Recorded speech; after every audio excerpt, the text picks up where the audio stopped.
Today, the United States spans from the Atlantic to the Pacific, with 50 states and borders that define its shape. But these borders weren't set in stone. In fact, the U.S. we know today is a result of centuries of treaties, wars, negotiations, and deals. The story of U.S. borders begins long before the country itself. By the 1600s, European powers had established colonies in North America, each claiming vast territories. The English colonies lined the Atlantic coast, while the French controlled the interior along the Mississippi River, and the Spanish dominated Florida and the Southwest. The 13 British colonies, which would later become the original U.S. states, were mostly confined to the eastern seaboard. Westward expansion was limited as the Appalachian Mountains acted as a natural barrier. Everything changed after the American Revolution. In 1783, the Treaty of Paris officially recognized the United States as an independent nation. The new country expanded from the Atlantic Ocean to the Mississippi River, dramatically increasing its size. But this new nation faced challenges. Its western borders were still undefined, and European powers like Spain and Britain still had strong claims to North America. The first big question for the young U.S. was what to do with the land it now owned.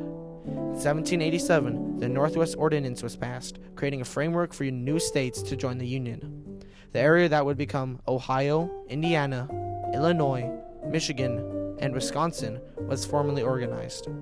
But tensions with the Native American nations and British forces in the region were high. One of the most important moments in U.S. border history came in 1803, when the U.S. bought the Louisiana Territory from France. For $15 million, the United States doubled in size, gaining control of land from the Mississippi River to the Rocky Mountains.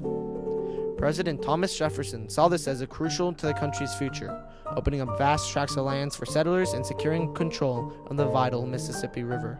But this expansion also sparked new conflicts, especially with Native American tribes who had long inhabited these lands. By the 1800s, tensions were rising between the U.S. and Spain over Florida.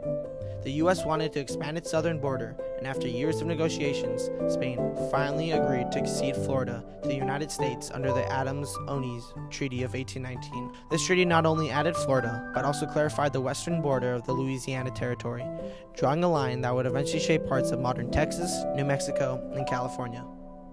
Perhaps one of the most dramatic shifts in the U.S. borders came from its southern neighbor, Mexico. In 1836, Texas, then part of Mexico, declared independence after a bitter revolution. After nearly a decade as an independent republic, Texas was annexed by the U.S. in 1845. The annexation of Texas triggered the Mexican-American War in 1846. After 2 years of fighting, the U.S. emerged victorious. In 1848, the Treaty of Guadalupe Hidalgo redrew the map once again, adding present-day California, Nevada, Utah, Arizona, and parts of Colorado, New Mexico, and Wyoming.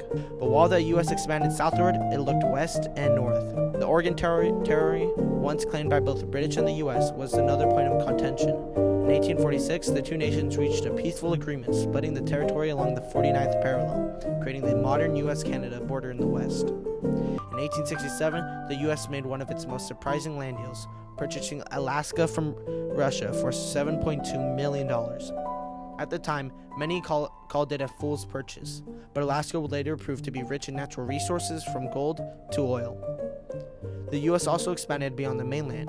In 1898, after the Spanish-American War, the U.S. annexed Hawaii and gained control over Guam, Puerto Rico, and the Philippines.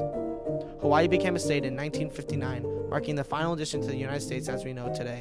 The history of the U.S. borders is a story of expansion, diplomacy, and sometimes conflict, a journey from 13 small colonies to a global superpower.